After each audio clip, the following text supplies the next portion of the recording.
आपका चहेता channel CNBC आवाज़ 20 साल पूरे करने जा रहा है। जी हाँ, 13 जनवरी 2005 का वो दिन जब एक चैनल के रूप में सीएनबीसी आवाज़ का आगाज़ हुआ था। ये वो दौर था जब देश में बिजनेस और स्टॉक मार्केट का मतलब अंग्रेज़ी होता था। उस वक्त हिंदी में किसी ऐसे चैनल का आना और अपनी जगह बनाना बड़ी बात है। हम ये पक्के भरोसे के साथ कह सकते हैं कि पिछले 20 साल में रिटेल के बीच इक्विटी क्रांति का सूत्रधार सीएनबीसी आवाज़ रहा है। इक्विटी कल्चर को छोटे शहरों तक पहुंचाने में सीएनबीसी आवाज़ ने एक बहुत बड़ा योगदान दिया है। अपनी इसी यादगार जर्नी को सेलिब्रेट कर रहे हैं हम, और हमारे साथ जुड़ रहे हैं इनाम होल्डिंग के डायरेक्टर मनीष चोखानी, जो कि पिछले 20 साल से हमारे साथ जुड़े हुए हैं और निवेशकों की समृद्धि के लिए बेहतरीन आइडियाज़ साझा कर रहे हैं। मनीष जी, सबसे पहले तो सीएनबीसी आवाज़ की 20वीं एनिवर्सरी पर हमारे साथ जुड़ने के लिए बहुत बहुत शुक्रिया और स्वागत है आपका हमारे स्टूडियो। जी, आपकी 20वीं सालगिरह पे बहुत बहुत शुभकामनाएं। और जो सीएनबीसी आवाज़ ने काम किया है ये वेल्थ कल्ट को स्प्रेड करने पूरे देश में, उसकी बहुत बहुत बधाइयाँ। Thank you. और मैं इसी नेटवर्क में था जब सीएनबीसी आवाज़ लॉन्च हुआ था, और तब से लेकर अब तक मार्केट में क्या शानदार गेंस रहे हैं। निफ्टी 2000 का हुआ करता था। हाँ जी, 12 गुना हो गया। 12 गुना हो गया, 13% का कैगर। क्या क्या आपके हिसाब से मेन हाईलाइट रही हैं पिछले 20 साल में? अनुज, जैसे अर्निंग्स का दौर है, 12, 13, 14, 15% जैसे अर्निंग कागर आती है वैसे मार्केट बढ़ते ही रहेगा। तो कोई ऐसे अनयूजुअल बात नहीं है कि जब हम पीछे मुड़ के देखते हैं तो लगता है 12 गुना हो गया। बट जैसे आपने कहा कि ये 13% CAGR है, जो कि FD के रिटर्न से ऑलवेज 5-6% ज़्यादा ही मिलता है इसमें।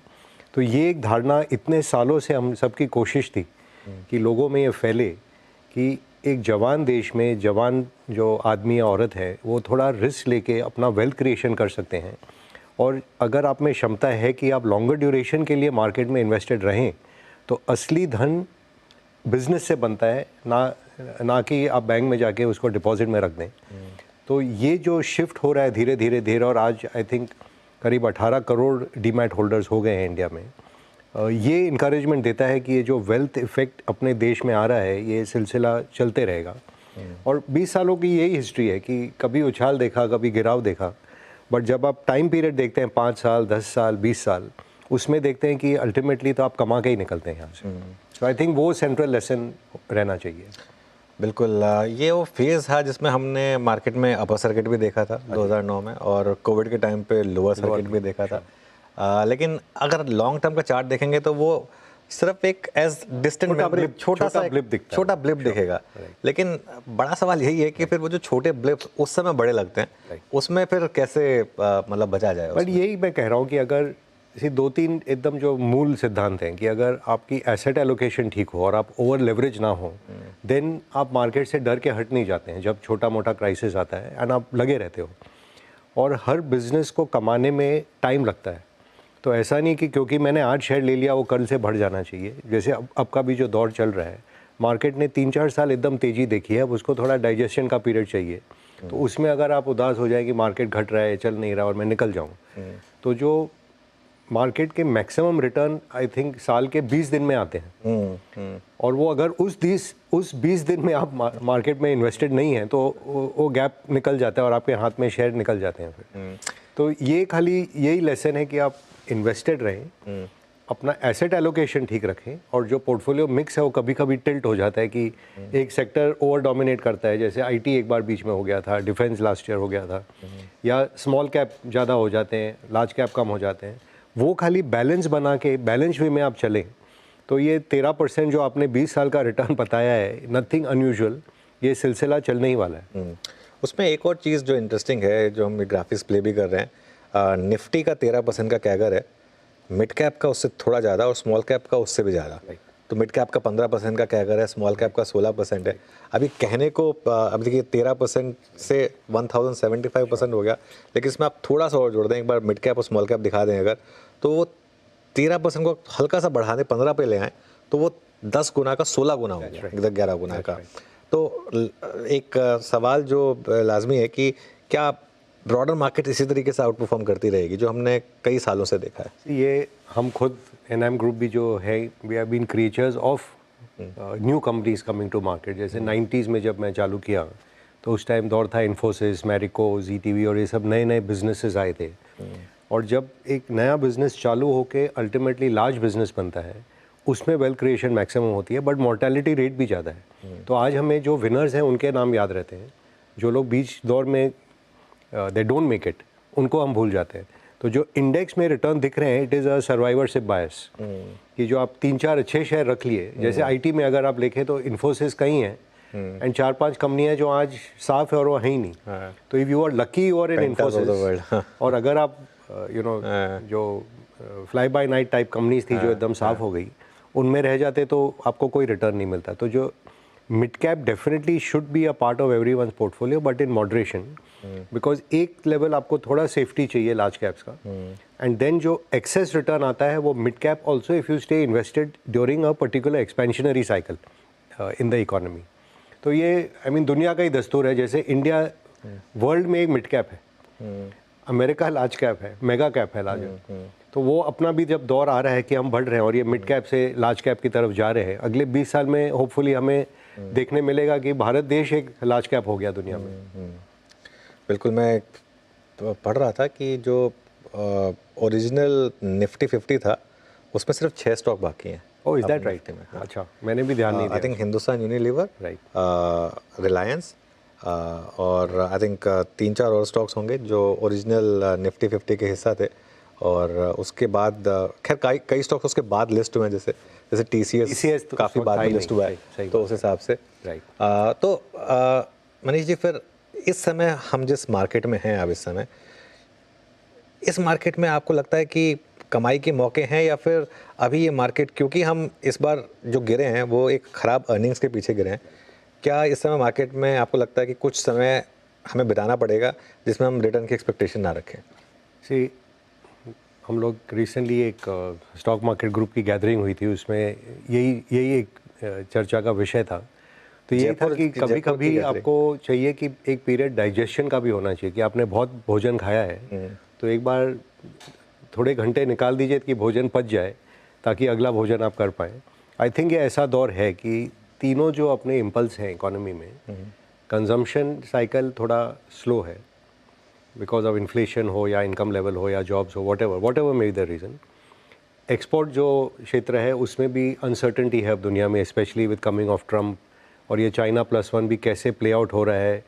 उनकी खुद की सरप्लस $1 ट्रिलियन हो गई है, इंडिया में इतने एक्सपोर्ट बढ़े नहीं हैं, FTAs इतने साइन हुए नहीं हैं, तो ये भी एक दौर है जिससे भी हम गुजर जाएंगे। और तीसरा जो केपेक्स साइकिल है, जो कि पिछले दशक में कॉर्पोरेट सेक्टर ने बहुत लोन लेके एक्सपेंड किया था, 5-10 अगले साल के केपेक्स लगा दिए थे, तो वो भी थोड़े अब डिमांड को थोड़ा सबड्यूट देखे वो भी धीरे एक्सपेंशन कर रहे हैं। तो तीनों जो मेन इम्पल्स के सेक्टर हैं, तीनों में up to expectation the expansion is not visible, whereas market has over discounted almost कि ये 20-25% तो ग्रोथ आएगा ही आएगा। और वो जब नहीं दिखता है तो एक बार you have to set back and recalibrate कि यहाँ से कहाँ जाना है। आई थिंक वो दौर अपना हो रहा है अभी। इस दौर में क्या होता है कि entire market will not fall and give you an opportunity on one day.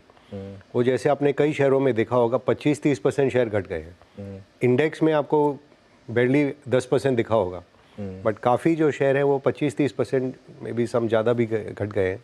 तो जहाँ पे आपकी अंडरस्टैंडिंग है और जहाँ पे आपका कॉन्फिडेंस है और आपका टाइम होराइजन थोड़ा लंबा हो, वहाँ पे वन शुड स्टार्ट लुकिंग।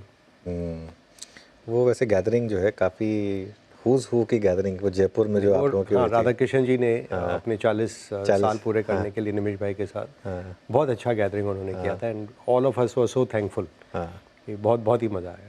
क्या निकल कर आया उसमें से कुछ अगले 20 साल की? नहीं, well that was a private gathering, तो मैं ज़्यादा नहीं बात करूँगा, बट एक चीज़ मैं ज़रूर कहूँगा कि हमारा ऐसा एक प्रोफेशन है या ग्रुप है जो एक दूसरे के सक्सेस से खुश होते हैं लोग। मैंने बाकी काफ़ी इंडस्ट्रियों में देखा है कि वो ईर्ष्या की भावना रहती है कि वो आगे निकल गया, वो मेरे से ये कर दिया। यहाँ पे सब एक दूसरे को देख के खुश होते हैं, प्रफुल्लित होते हैं कि देखो ये भी अच्छा कर रहा है, ये भी अच्छा कर रहा है, ये भी अच्छा कर रहा है, और हम सब मिल के ऑलमोस्ट जैसे मिडनाइट चिल्ड्रन एक बुक आई थी कि आज़ादी के दौर में जो लोग निकले थे वो सब खुश थे, वैसे ही ये दौर के जो लोग हैं सब साथ में कि सब खुश है कि सब एकदम all have done really well. और आप सबने बहुत वेल्थ भी बनाई है ऑब्वियसली, तो वो भी एक अच्छी चीज़ है। और एक और चीज़ जो मुझे अच्छी लगती है कि आप जितने भी सब वेल्थ क्रिएटर्स हैं वो काफ़ी सोसाइटी को गिव बैक भी कर रहे हैं, वो भी एक अच्छी चीज़ है। मार्केट में फिर मनीष जी यहाँ से लेकर अगर हमने पिछले 20 साल में 13% का कैगर देखा है निफ्टी में, जो आज की जनरेशन अब स्टॉक मार्केट में एंटर कर रही है, उसका फिर यही सवाल होगा कि क्या फिर वो अगले 20 साल में भी उस तरीके की कैगर बनेगी या नहीं बनेगी?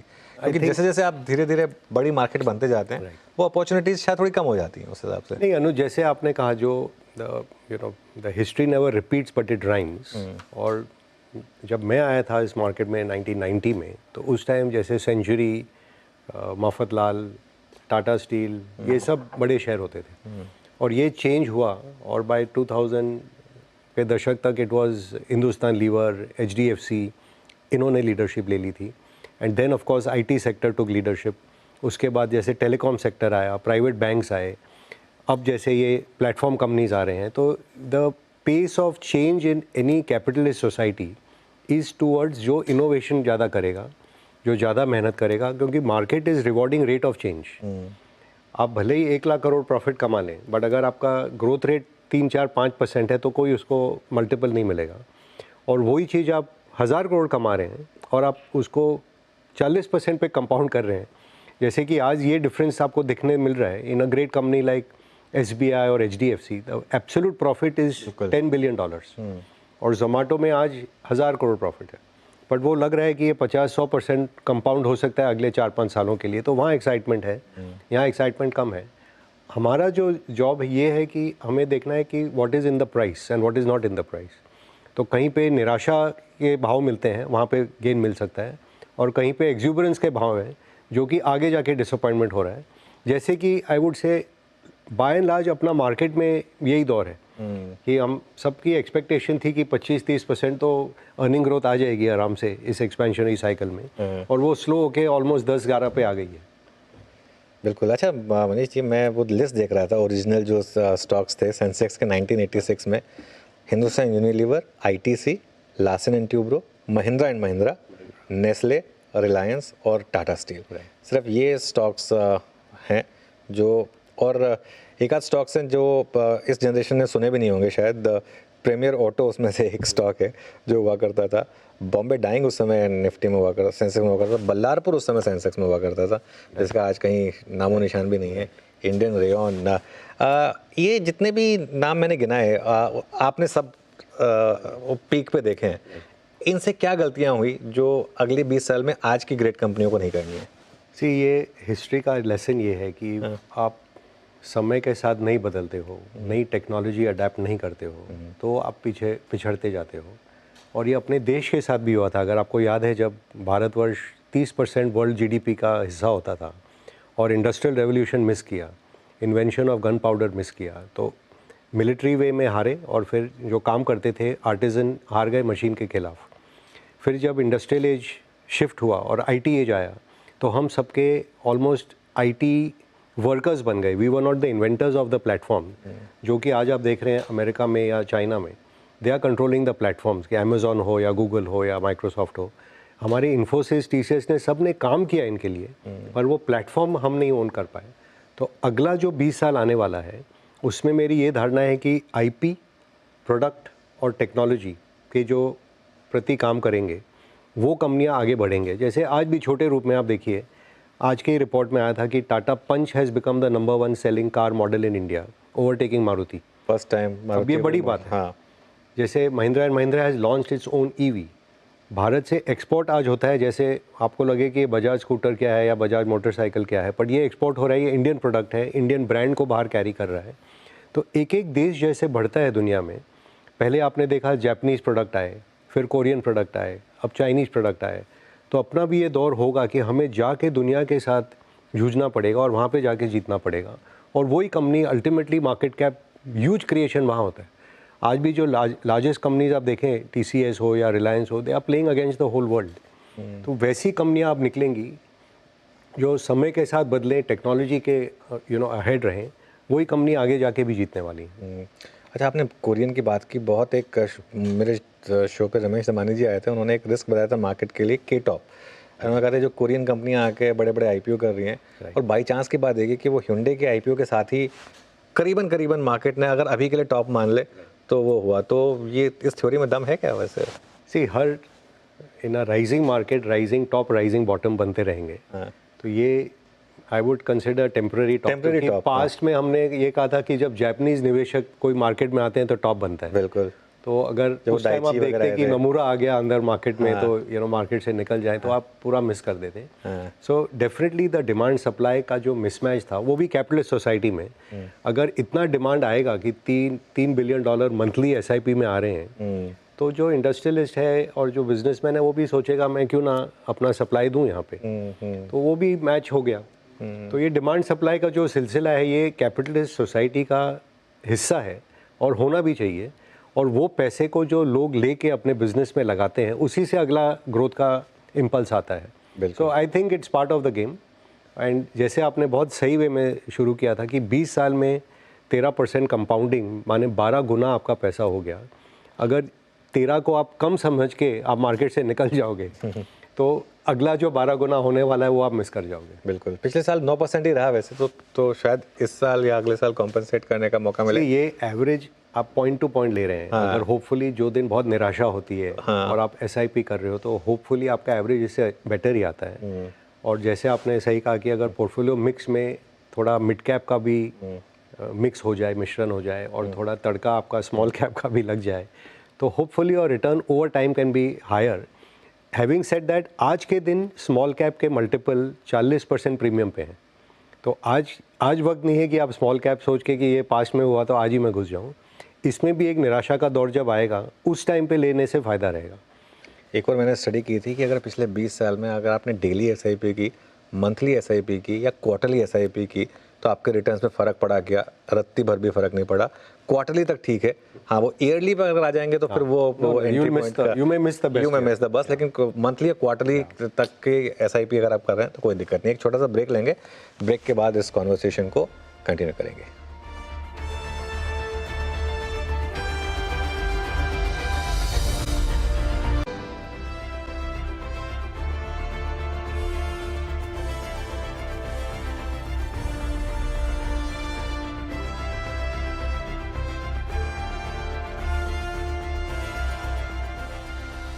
Welcome back. आवाज़ के 20 साल का जश्न मना रहे हैं हम और बात कर रहे हैं एक ऐसी शख्सियत से जो पिछले 20 साल से हमारे साथ जुड़े हुए हैं।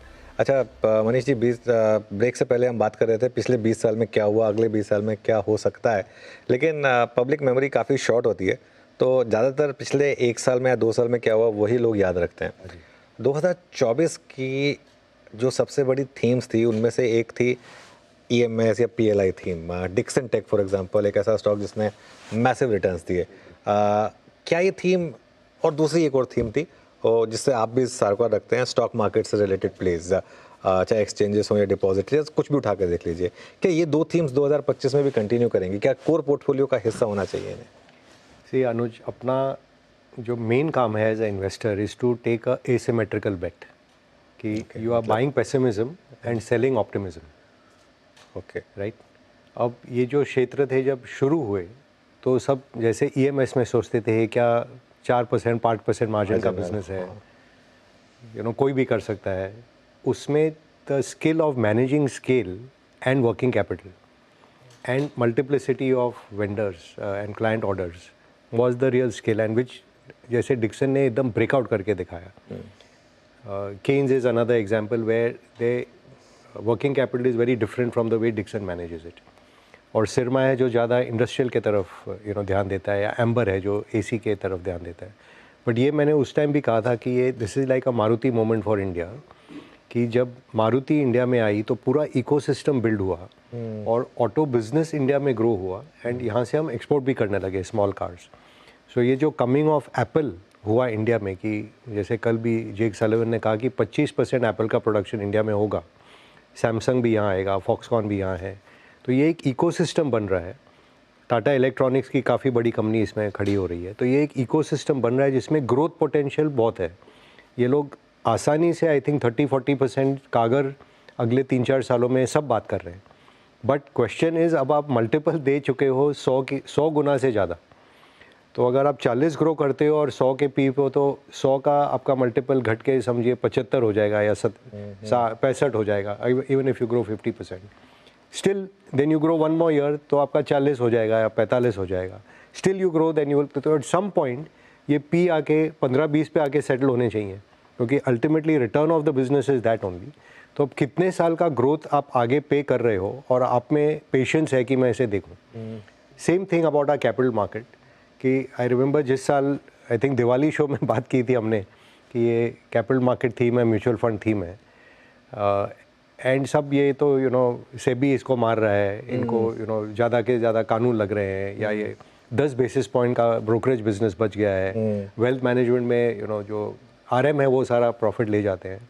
बट ये जो सेक्युलर शिफ्ट हो रहा है फाइनेंशियलाइजेशन ऑफ इंडिया, कि नॉट ओनली आज कैपिटल मार्केट थीम है, ये आप देखिएगा 1.5 साल में वापस बैंकिंग के तरफ सब उछाल आएगा, क्योंकि जब अप साइकिल में आपको लगता है कि ये ग्रोथ अनलिमिटेड चलते ही रहेगा, दूसरे साइड को आप निगलेक्ट करते हो, वो एग्जैक्टली रिवर्स हो रहा है उस टाइम और आज में।